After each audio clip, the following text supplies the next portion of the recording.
Hey everybody, this is the Beware reading for your sign for this month. I'll do 3 spreads. What you need to be aware of this month spread, the advice spread, and the next good thing that will happen to you this month that will at least put a smile on your face spread. Please like, share, and subscribe. Let's begin. Hi Sagittarius, this is the first out of 3 spreads, the Beware spread. We have the Nine of Wands, clarified by the Ace of Swords and the Knight of Swords. We have Temperance, we have the Nine of Cups, clarified by the Sun and the Ace of Cups, and we also have Judgment on the bottom of the deck. You could be dealing with an air sign, Gemini, Libra, or Aquarius, or pretty much any zodiac sign. This is a general reading. I can interpret this a couple of different ways. Somebody's going to be coming back from the past, or you could be thinking about reaching out to somebody from your past, right? Let's talk about scenario number 1, where somebody tries to get back together with you. Judgment on the bottom of the deck all the way to your right. This is a card of somebody coming back from the past, right? The first card that came out is the Nine of Wands, and it's clarified by the Ace of Swords and the Knight of Swords. The Nine of Wands, I believe that would be your energy, Sagittarius, right? We also have your card in the middle, Temperance. Temperance is your personal card, Sagittarius, right? But the Nine of Wands, this is a card of somebody who is a wounded warrior, somebody who is having trust issues, and you do have those trust issues for a reason, right? This is also a card of somebody who puts up a wall between themselves and the person they're dealing with. So I think what you should be aware of, don't dismiss this person right away, right? The reason why you are a wounded warrior, because I think this person was really harsh in the past, or they were really all about starting fights, you know, because the Ace of Swords with the Knight of Swords, those are aggression cards, especially the Knight of Swords, right? The Knight of Swords out of all 4 knights is the one that tends to get into fights, right? If you take a closer look at the Knight of Swords, I know you can barely see due to lightning, but you'll just have to believe me or Google. This is a rider deck, right? So the person in the Knight of Swords, this is somebody who is rushing in. They've got their sword out. They look like they're pissed, right? And they're getting ready to attack. The Ace of Swords, right there with the Knight of Swords, you know, it's also a card of aggression in this particular spread. You see how the Knight of Swords got their sword out, and that's exactly the sword we see in the Ace of Swords. So I think this is what happened between the two of you in the past. Perhaps the two of you broke up, and it was just something ugly. You know, there was a lot of conflict, there was a lot of turbulence, and because of that, you will probably automatically want to dismiss this person when they try to get back together with you. So what you should be aware of is they're coming in peace, so to speak. They're coming in with lots of love, right? Because to the right from Temperance, from your card, we have the Nine of Cups clarified by the Sun and the Ace of Cups. Those are completely different energies, right? Polar energies from the Ace of Swords with the Knight of Swords. The Ace of Cups is a card of pure, genuine, authentic love offer. And the Sun is the happiest card in the deck. And the Nine of Cups is a card of a wish come true. So when this person does come back, don't dismiss them right away. I'm not saying you should jump head first with them. Let them explain themselves. Let them work and show dedication. Let them get back into your good graces, right?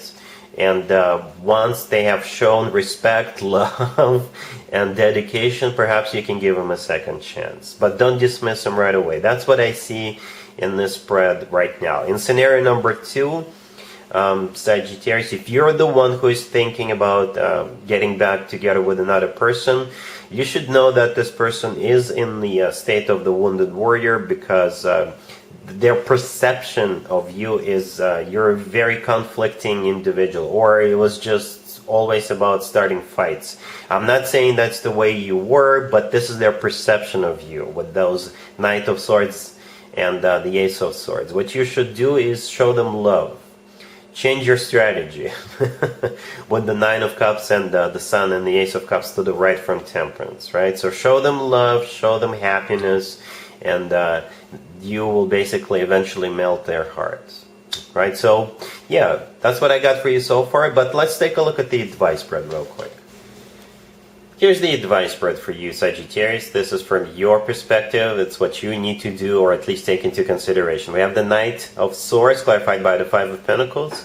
We have the Ace of Pentacles, we have the Hierophant, and we also have the Empress on the bottom of the deck. You could still be dealing with an air sign, Gemini, Libra, or Aquarius, or Taurus. Right, so, yeah, the Knight of Swords, the first card that came out, this is a repeat card. You could still be dealing with an air sign, Gemini, Libra, or Aquarius, but I think most likely this is that fierce, conflicting, fighting energy, rage energy that I was just talking about in the first spread, right? This is what happened between the two of you in the past. There was a lot of conflict, a lot of turbulence, a lot of misunderstanding, and, you know, all that jazz. The Knight of Swords is clarified by the Five of Pentacles. The Five of Pentacles is a card of somebody feeling left out in the cold, somebody feeling miserable, and somebody who, I think in this spread, feeling sorry for that behavior, for that approach. So the remaining cards on the table are amazing cards. We got the Ace of Pentacles right there in the middle. The Ace of Pentacles, I think this is them coming back with a completely different approach. The Ace of Pentacles is a very serious ace. It usually comes from somebody who is ready to settle down, somebody who is ready to start a family. It could be a proposal, by the way, because we also have the Hierophant right next to it, but we'll get to that in just a second. The Ace of Pentacles often does come through as a proposal. I see it all the time. Some people think that the only way to get somebody back is to propose to them.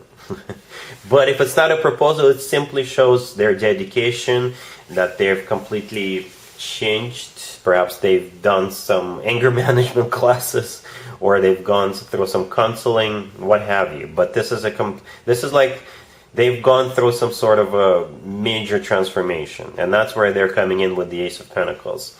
The Empress on the bottom of the deck, that's the way they see you right now. So they're putting you up on a pedestal. They realize what they've lost.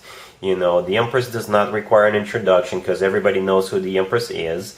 The Empress often comes through as the future wife or the future significant other figure. The Empress could be somebody who is expecting a baby, by the way, because the Empress is the mother of the tarot deck. So if having children is still an option for you, the two of you could definitely have children together. Right, and as I already mentioned, the Hierophant right next to the deck is the personal Taurus card. You could be dealing with a Taurus, or the Hierophant is about something traditional like a committed relationship or marriage. So yeah, the Ace of Pentacles with the Hierophant and the Empress, those three cards could definitely mean commitment and marriage with a full-blown family in the potential. Right, so yeah, the advice for you is to not dismiss that person, but at the same time, don't let them treat you the way they treated you in the past. You let them show it to you, let them prove it to you. But I think that's why they're coming back. They're prepared for a commitment. They're prepared to show you lots of love, dedication, and commit to you. All right, so we're moving on to spread number 3. Spread number 3 is the next good thing that'll happen to you in the near future. Sagittarius, here, spread number 3. This is the next good thing that'll happen to you, that'll at least put a smile on your face. We got the Ten of Cups, we have the Queen of Wands, we have the Ace of Wands, and we also have the Sun on the bottom of the deck. You know what, when I saw these cards and I flipped the deck over, I was like, no, I don't want to clarify anything else. That's good enough. And it truly is. The very first card that came out is the Ten of Cups. The Ten of Cups is the happily ever after card. The Sun on the bottom of the deck is the happiest card in the deck. So you got two really happy cards on the table. The Ten of Cups is also a family card. It's actually one of the best cards when it comes to emotionally fulfilling relationships or marriages. We got the Ace of Wands right next to the deck. I think this is your energy, unless you're dealing with not a fire sign, but the Queen of Wands in the middle, that is you, right? And you see how the Queen of Wands is holding up a wand, and I think that's exactly the one we see in the Ace of Wands. So what that means, you're the one in charge, you're the one who is happy here with another person, but you're kind of like in the leadership position. I'm not saying your person is a doormat, but this person, whatever is about to happen, it'll make you really, really happy. It's going to be all about you. Things are going to be revolving around you, right? Perhaps the Ace of Wands is some sort of a brand new beginning, very passionate new beginning between you and your person. If you're single right now, right, you're definitely having a new beginning that leads to a family, that leads to a commitment. If I'm still connecting with the same group of Sagittarius as we saw in the first two spreads, I think this is just a continuation of that. If you do give them a second chance, it will lead to the happily ever after, right? Yeah, it's an amazing, for such a short, for such a small spread, it's all there. It is all there, Sagittarius. Happily ever after. Alright, so yeah, that's what I got for you, Sagittarius, for this reading. If this video resonates with you, please like it. Please also share and subscribe. And other than that, Sagittarius, have an amazing February. And there you have it. I hope my readings resonated with you, and if they did, I hope they make your lives better in one way or the other. Please share and subscribe and hit the bell to get notified. Thank you for watching.